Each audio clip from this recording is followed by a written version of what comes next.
the level that we saw last week. But you remember what we said of the contrast. We purposely are to see a connection between the two stories. So last week we saw a man or several men take advantage of a woman sexually. Here we see a woman try to take advantage of a man sexually.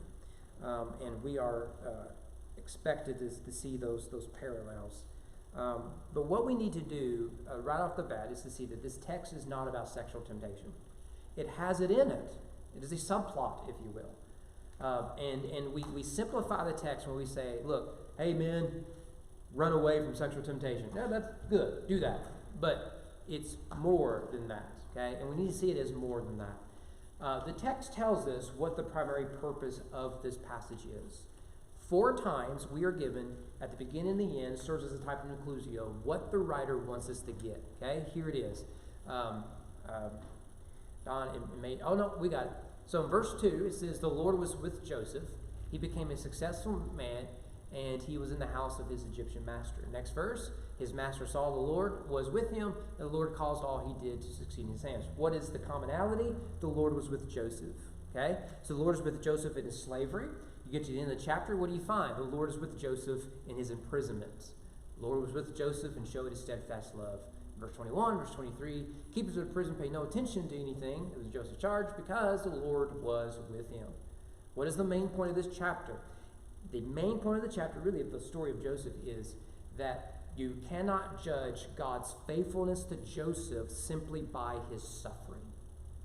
That's a really practical point we've got to learn today, is we often judge God's faithfulness and love in moments of difficulty, despair, and suffering. You can't do that. What we see is God is setting up things for Joseph and through Joseph that will mean the deliverance of his people. Joseph doesn't see it here. What we're at in this part of the story we've talked about is Joseph in exile. Remember that it starts out, he exalts himself. Hey, I'm going to be in charge of y'all. And he goes into the pit, exile. He goes into Egypt through slavery, exile. And now he's going to go into the pit of prison, exile. Here we see Joseph at his lowest. And what's the writer telling us? Don't forget God is still with him. Doesn't look like it. Doesn't seem possible. Look contradictory. God is still with him. Just keep reading, dear reader, and you'll see exactly what God is doing. Well, let's pick up here verses 1 to 6. Joseph being blessed in Egypt, verse 1. Joseph had been brought down to Egypt. See the language of exile. We've talked about that in some detail. Potiphar, an officer of Pharaoh, we introduced him at the end of chapter 37. The captain of the guard, an Egyptian, had brought him from the Ishmaelites, who had brought him down there. The Lord was with Joseph. He became a successful man.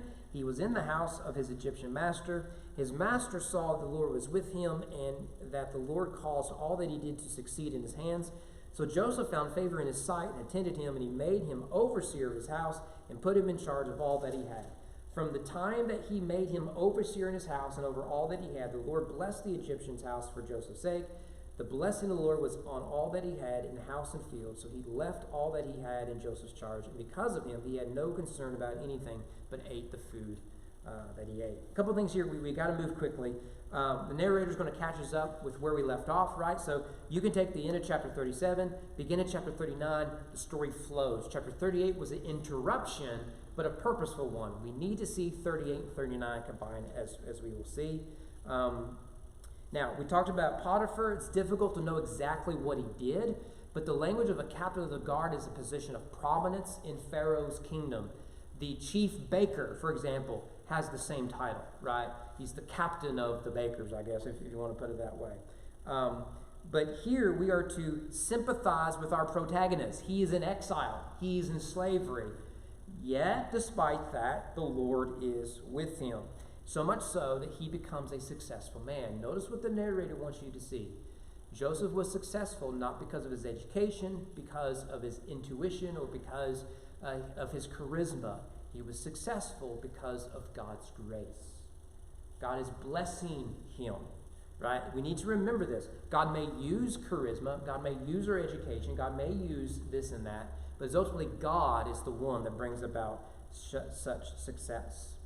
And that is repeated in verse 3, as we've already seen. God is with him. And yet now we see the Egyptian slave master notices it.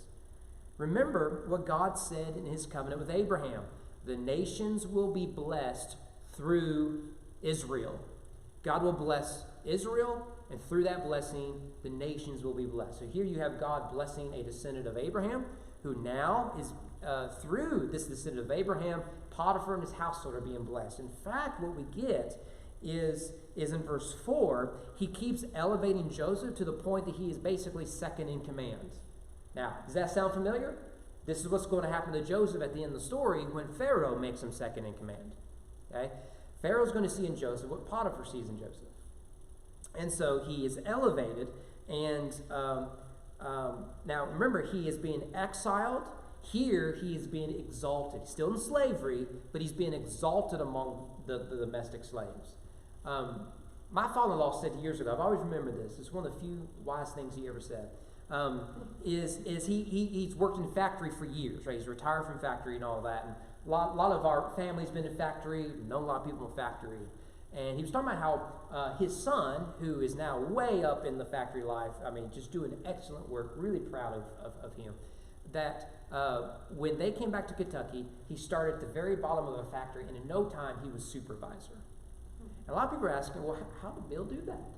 And my father-in-law says, look, I've worked in factories for a long time, and in no time, we can tell who is gifted with that job. Like my father is not gifted with that sort of work. My father has reached the pinnacle of what he can do as a mechanic. Why? He is unqualified to sit at a desk. My dad will tell you, they've offered me the job. And I told them, you give it to me, I'm firing everybody underneath me. Right? You don't want to hire dad for that job, right? But my brother-in-law is very gifted with that. He's very organized. He's a good administrator. He's a good supervisor. He is patient and kind, but firm and clear. He's just very gifted. He's just worked his way up. Joseph seems to have some of those characteristics. And Potiphar sees this, and rightly so. Potiphar says, I can trust you with a little, right? As Jesus would say, I will trust you with a lot. He's described in verse 4 as an overseer. This is the position of a steward. He's over all of Potiphar's estate. So much so, Potiphar doesn't even keep track of it anymore. I mean, that's trust. That's trust. Some of us wouldn't do that with our own spouse, right? That's trust. I mean, we wouldn't do it with our in-laws, our parents, our kids, right? He's doing it with this slave. But once again, the writer wants us to see God is blessing him. That's why in verse 5, you see the repetition. All that Potiphar had, twice, repetition for emphasis, is now under his control.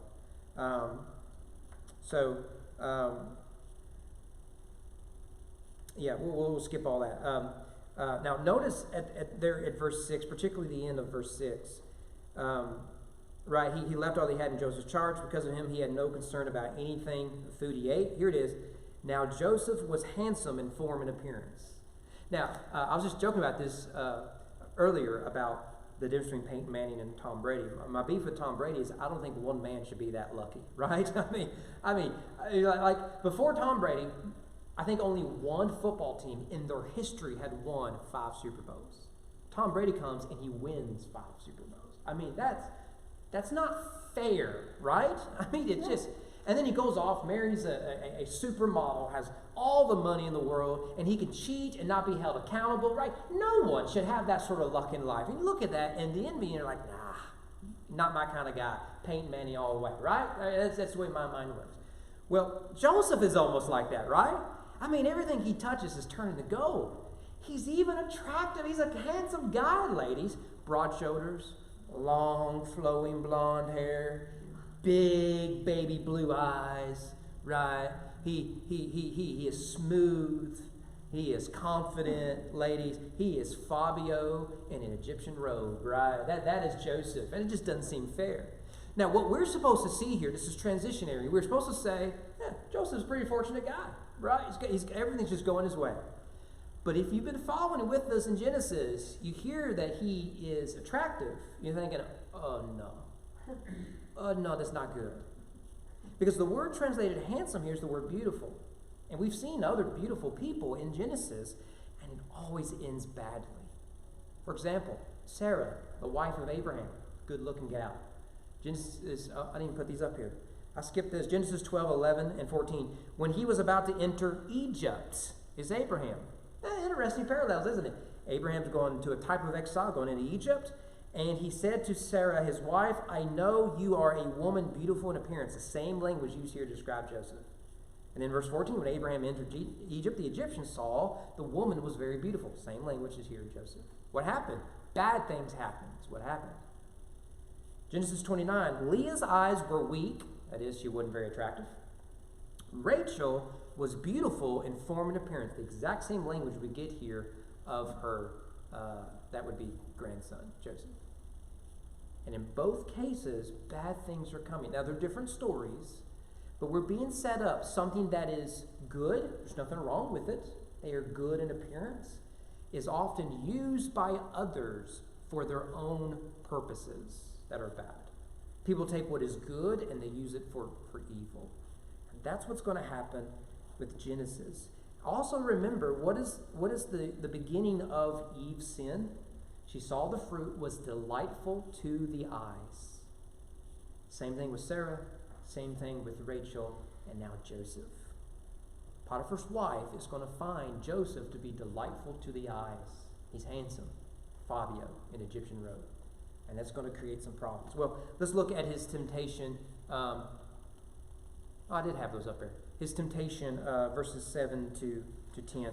Read them real quick. And after a time, his master's wife, notice she's not named, cast her eyes on Joseph and said, lie with me. But he refused and said to his master's wife, behold, because of me, my master has no concern about anything in the house. He has put everything he has in my charge. He is not greater in this house than I am, nor has he kept back anything from me except you, because you are his wife. How then can I do this great wickedness and sin against God? As she spoke to Joseph day after day, he would not listen to her, to lie beside her or to be with her. Notice to lie beside her. That's going to come back later in the narrative. Well, notice here that it mentions eyes in verse 7. It's not an accident. This is Joseph's Garden of Eden moment. He has to choose. Will he choose the way of righteousness, the tree of life, or the tree of knowledge? Here is a serpent-like character saying that this is what is really good for you, right? And this is what Judah fell for. He saw a prostitute, and he took for himself. What is Potiphar's wife wanting? She is wanting Joseph to take for himself. Later, she will try to take for herself. This is the Garden of Eden moment. After all, Potiphar will never find out, they say. It's probably true. But Joseph refuses to give in. The word refuse there in verse 8, this is not used until the actual Joseph story. This is not a word we've not seen a whole lot. First time, I think the only time this has been used, chapter 37, all his sons and all of his daughters, Jacob's sons and daughters, rose up to comfort Jacob. It's after they told Jacob, your boy's dead. He refused to be comforted. That same word is used here. It is an absolute refusal. Jacob, he is emotionally so spent and so hurt, he refuses to be comforted. Now you have his son in a very different circumstances. He refuses to surrender to sin and temptation.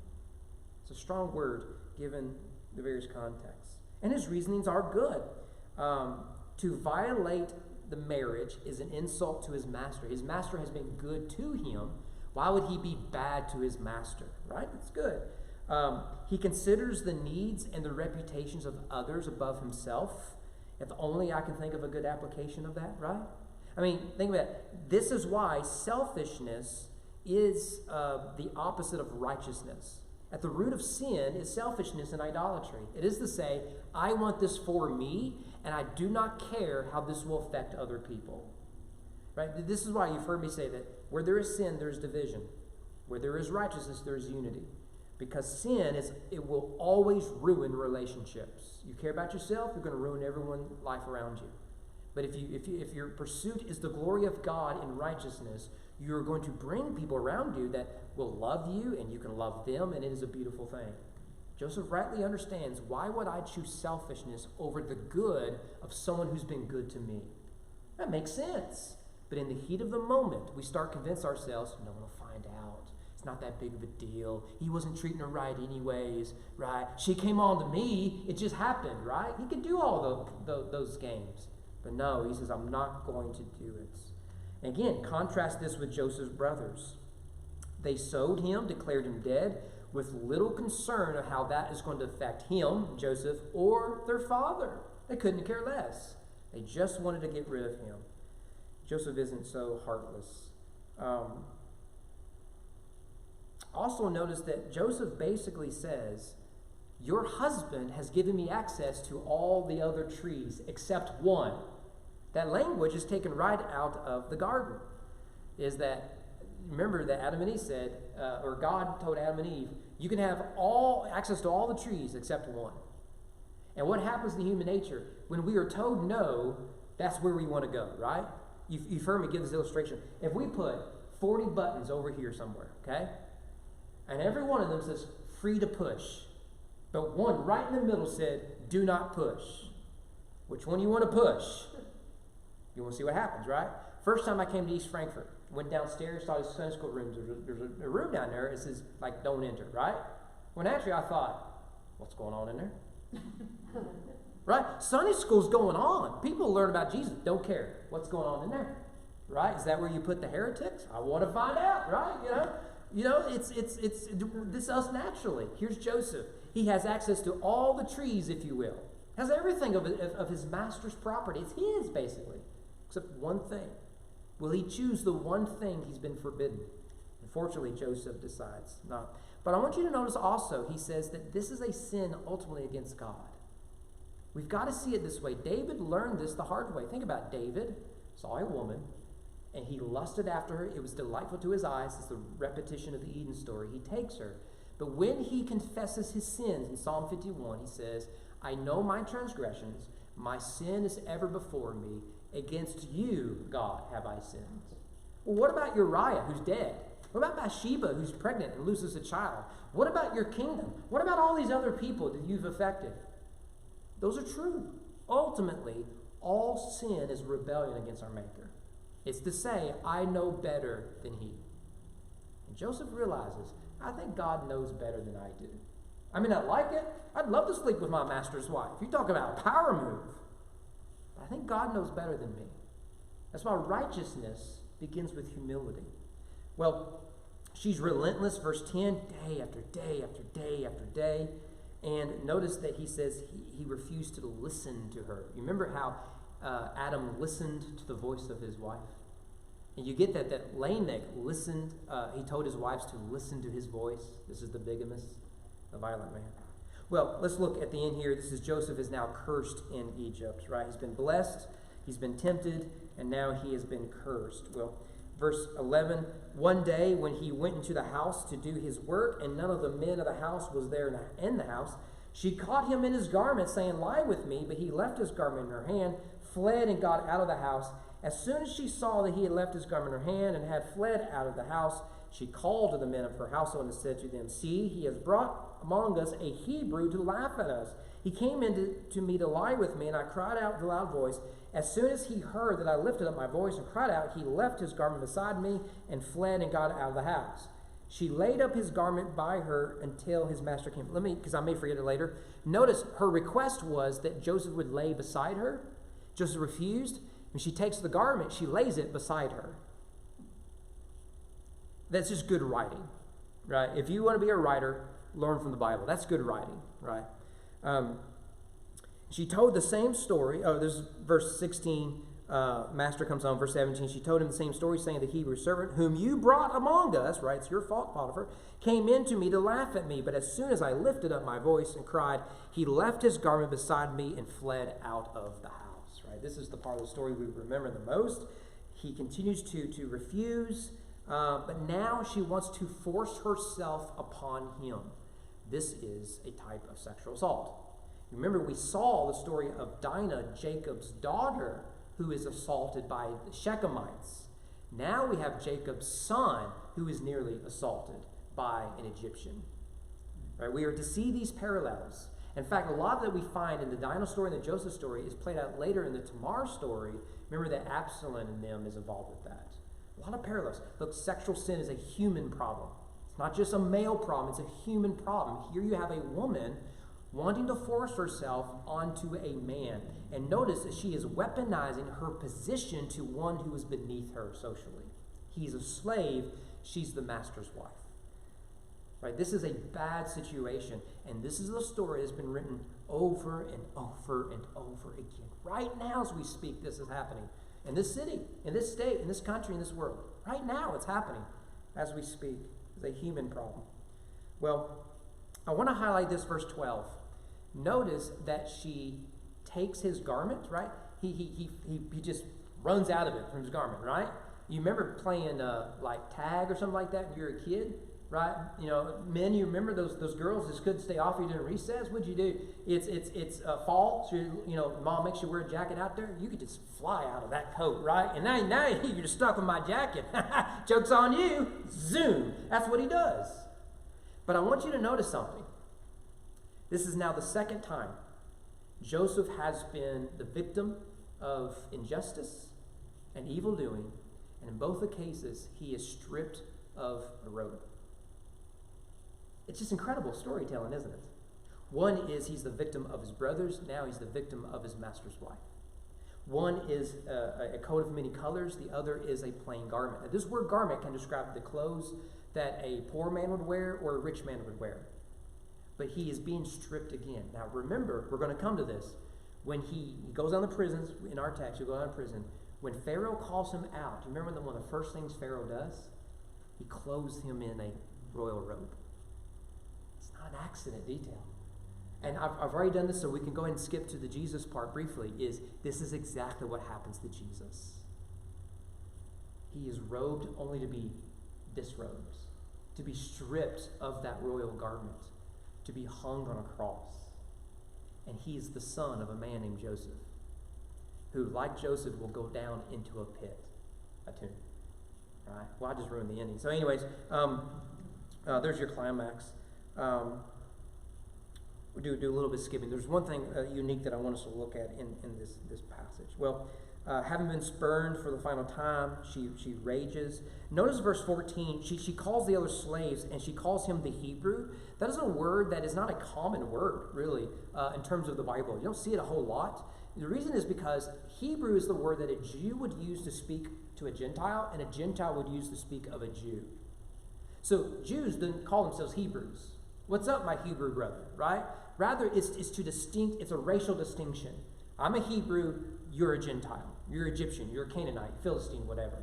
So I think there is racial overtones in this story. Because we can safely presume, I think, that the other slaves are Egyptians, more likely. They could be outside of that, they could be Canaanites or something, but they're probably Egyptians. Now, how do you think, given the racial language here, that she says, yeah, you know that Hebrew that my husband put above you?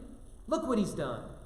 So now it becomes not just an issue of sexual assault, but now, well, this is what Hebrews do. This is what they do. They just rape women. This is what they do. Doesn't this sound familiar? You'll notice she says Hebrew man with the slaves. When Potiphar shows up, she calls him a Hebrew slave.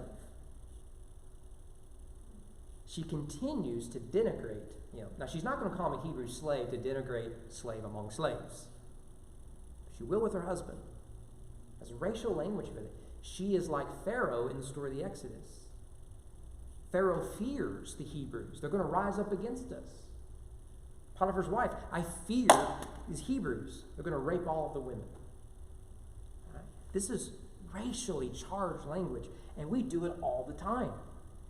Notice here, race has been a problem in human culture forever and ever because we are tribal and because we refuse to believe we're all made in the image of God. Don, you going to say something? Do you think she's probably done this before with other slaves? I wouldn't doubt it. I wouldn't doubt it. Yeah. That's why she's so mad at him. Yeah, this is the problem with power. And it's a big problem with slavery. The history of slavery is those in power, the masters, take advantage of those slaves, and often it is sexual. I mean, read Roman slavery. It is debauched. What was expected of slaves, particularly domestic slaves? And read the South.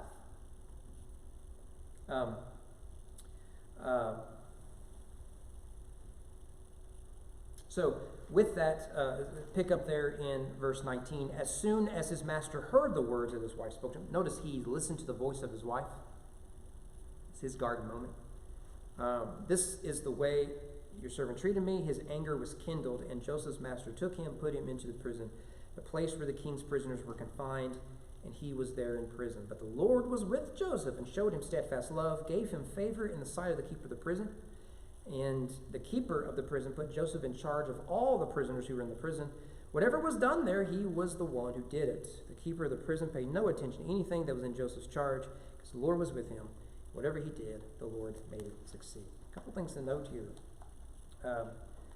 When Potiphar finds out, his anger is kindled. That is important language, because that is the same language first used to describe Cain's anger against his brother Abel. And so what we're assuming then is Potiphar's going to choose violence. He ends up choosing imprisonment. Now, by Egyptian law, he has the right to execute his slave. This is an egregious crime. A slave, particularly a non-Egyptian slave, to try to rape his master's wife, that is a capital offense, and has been throughout history. Another reason why slavery is just absolutely evil. But he decides to imprison him. Now, this is an act of providential grace. It doesn't look like it. I don't want to go to prison. I don't care what prison it is. Don't want to go. Right? So on the surface, it's like, this is an act of injustice. Why didn't God keep it from happening? That's the question we're always asking. Remember, the text is to say, don't confuse your difficult moments of life with God's unfaithfulness. Don't blame God to be unfaithful in those moments. Rather, the writer is saying, look, God is still faithfully on his throne, working in and through Joseph. The experience he gets through Potiphar is important. The temptations he faced with Potiphar and his wife are important to what God is going to do for him later. Joseph has one job: be faithful. Wherever he's at, be faithful. Now he's in prison. What's Joseph going to do? He's going to be faithful. No one wants to be in prison. He's later going to be forgotten while in prison. No one wants that. He has one job: be faithful. And God's faithfulness is proven in the end. Well, you'll notice there in verse 20, prison is repeated 3 times. One interesting thing, this may be a neat little note. Prisons are not common in the ancient Near Eastern world. They're not. You didn't have prisons, except really in one place: Egypt. If you ever want to do a deep dive on the Bible, one of the things you can do with the Exodus story, Joseph and the Moses story, is there's a lot of weird things in it that are clear. Whoever wrote it, I think Moses was the main writer, whoever wrote it clearly understood Egyptian culture. There are words used that are clearly Egyptian. There are customs used that are clearly. So if this was written, a lot of people say the stories of Genesis and Exodus and all that were written during the Babylonian captivity, hundreds of years later. The problem is that those nuances of culture are lost after hundreds of years. My family are Scot-Irish. If I were to write the story of my ancestors, just make it up, say from the 1500s, I would get a lot of cultural things wrong because I wasn't there. I don't understand the nuances of that. The Bible seems to understand it. He's not imprisoned in Canaan, he's imprisoned in Egypt. Why? They're everywhere in Egypt. They imprisoned people. We have countless evidence of this. Right? That's just a neat little footnote for, I think, the reliability of the Bible. By the way, Psalms comes in here and talks about this story. When he summoned a famine on the land and broke all supply of bread, referencing the Joseph story, he had sent a man ahead of them, Joseph, who was sold as a slave. His feet were hurt with fetters. His neck was put in a collar of iron. That's the guy God chose. God sent him ahead of the Israelites to suffer so that his fellow brothers wouldn't. If only I could think of a connection to Jesus. So God sent his son. For he who knew no sin became sin so that we might become the righteousness of God. Christ suffered in our behalf so that we wouldn't have to. So Joseph goes into a pit and he suffers. So all his brothers have to do is come be with Joseph. I mean, it's just so cool. It's almost like the Bible is written by God. Well, the text wants us to see God is with him. And even in prison, he is elevated. So the main guard of the prison is like Potiphar. He trusts Joseph implicitly, just lets him do whatever it is he wants to do. He trusts him. What does that say about Joseph? He is driven by his righteousness and his faithfulness, not by his circumstances, not by his entitlements, and not by his victimization. God is still in control. I may not see it, I may not be able to rationalize it, but I believe it. Wherever God sends me, there I will work faithfully for him, whether I'm in the palace with Pharaoh or I'm in the pit with the other prisoners. And this reminds me of what Jesus says, which I didn't put it up here for some reason. Luke 16:10, one who's faithful in a very little, let's say in charge of the other prisoners, is also faithful in much. Let's say, seeing to it that half the world is fed through the famine. Well, I want to make just a few final points. I've already ruined the Jesus stuff. I don't have much more else to say about Jesus. But there is one thing. Give me a little extra time, okay? I want to show you something you've probably never heard at church, okay? I do like to do that every once in a while just to spice it up, okay? Two things. Number one, to use the word polemics. It's a fancy word. It's not a long word, it's a fancy word.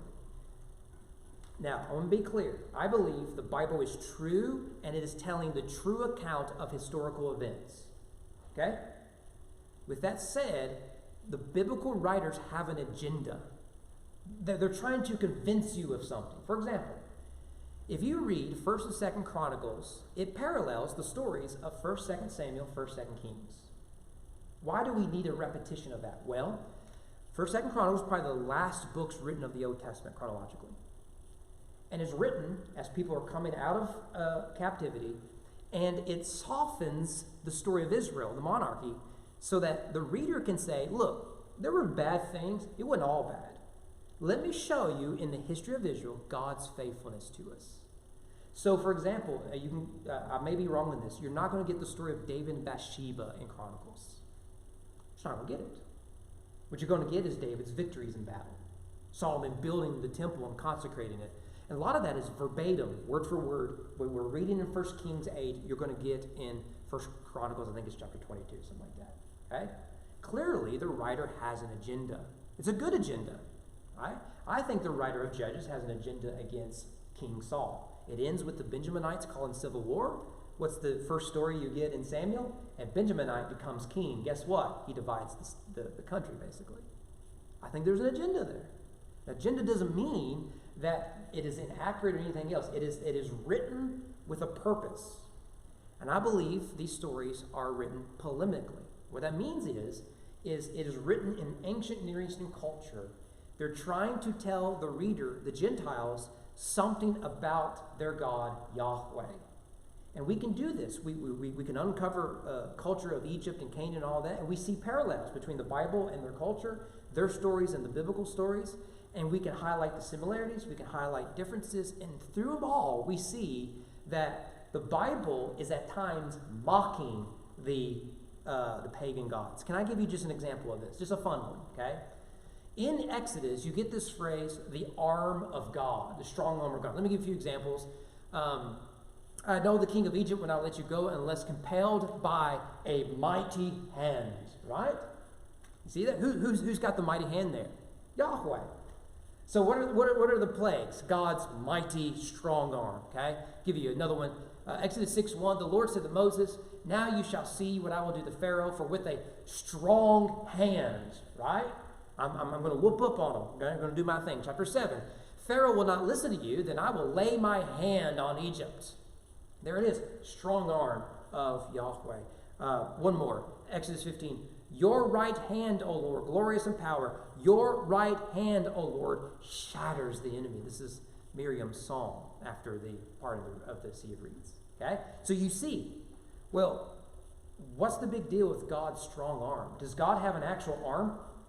You know, with bones in the wrist and muscles. Does he have a bicep? No, that's not the point. If you read Egyptian literature, Pharaoh's power was described as his mighty arm. So what is the writer of Exodus doing? Oh, you thought Pharaoh had a strong arm. Let me introduce you to my God. My God can part the waters. He can turn off the sun. He can send plague after plague, and he will deliver slaves from the mighty hand of Pharaoh, who's got weak arms, without firing an arrow. You see the polemic? Now, it's true theologically. God has a mighty strong arm, if you will. But there's a polemic there. He's trying to make a point. Let me give you one more example. When Elijah shows up, he just pops up out of nowhere. What does he say? Y'all a bunch of pagans worshiping Baal or Baal. What is the god Baal? He's the god of the storm, water, rain. What is the punishment Elijah brings to Israel? Drought. You see the polemic? You thought this guy is going to water your crops. Let me show you what my God can do. Right?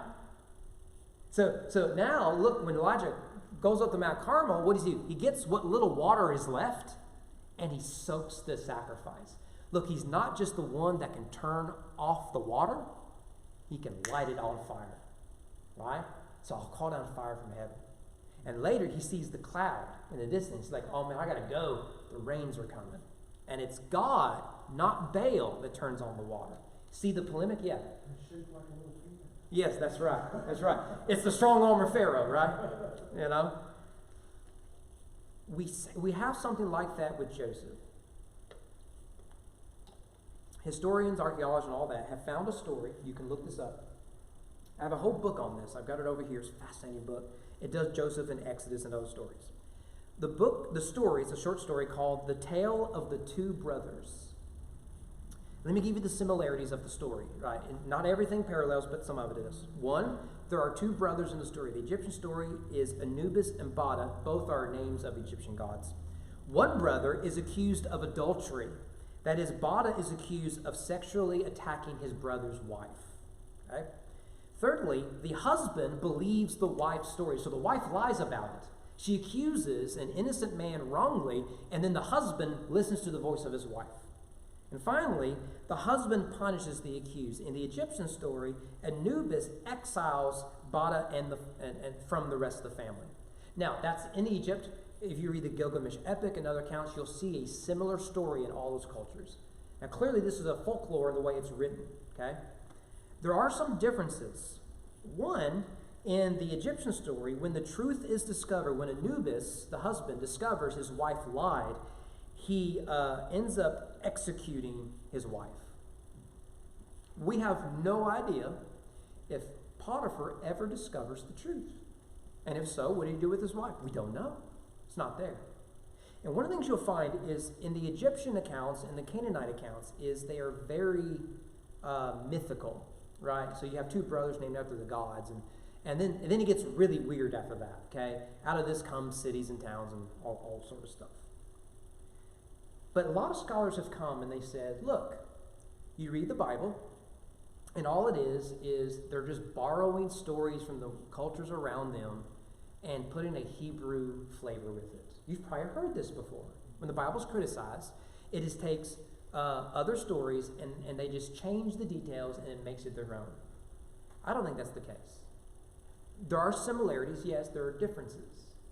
I think what we have here is the writer saying, I'm well aware of this story. But something like that did happen. And God used it to preserve his people.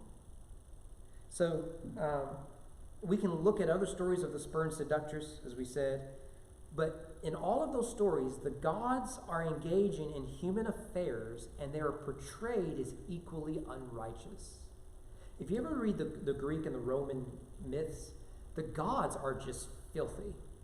I mean, they're incestuous, they rape, they torture, they destroy.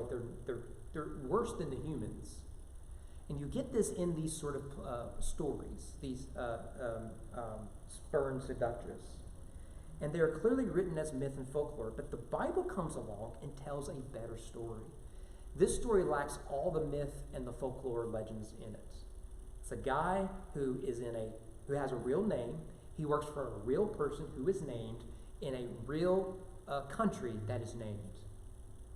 And what is told in those myths seem to have happened in his story for real. But what we are to see is not that God is engaging in the immoral activity. He stands above it and triumphs over it, which means that God is Lord over everything, including injustice, acts of violence, and evil. That's a better story than what the Egyptians can give us. We can see the parallels, and that's on purpose. But what sets God apart is He is above the unrighteousness, and He is eternally good. And He will take the evil of humanity and turn it into His greater glory, so that through Joseph's suffering, a people will be delivered. Here is where we make the connection to Jesus. Jesus, His cross, is the climax of human evil. And we would look at the cross and say, if that is the Messiah, God has truly abandoned Him. In fact, isn't that what Jesus said? My God, why have you forsaken me? And on one hand, we can look at such evil and suffering and say, God has clearly abandoned His people. Yet, even through the cross, we see that God is delivering His people, much like the story of Joseph. Now, Jesus will suffer and go into a pit, like Joseph will suffer and go into a pit. Both will go into exile only to be exalted and be put in a position of prominence to sit at the right hand of the throne of the King. And through His work, He will give food and water to all who come, for He is the bread of life.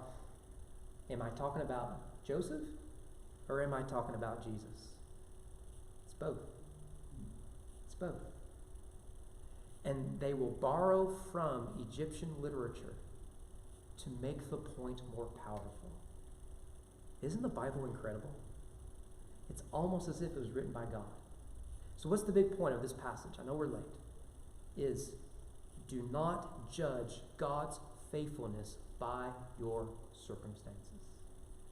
Things could be going great in your life, and God is no more faithful to us in those moments than He is when things are going terribly. Whether we are in exile or whether we are exalted, God remains faithful. We just have to believe it. All right. I know Danny's not here, so he can't tell me what I've missed. But anything else? It's a good story, isn't it? Man, it's a good story. All right. How about we pray and be dismissed? Mark, you close us in prayer?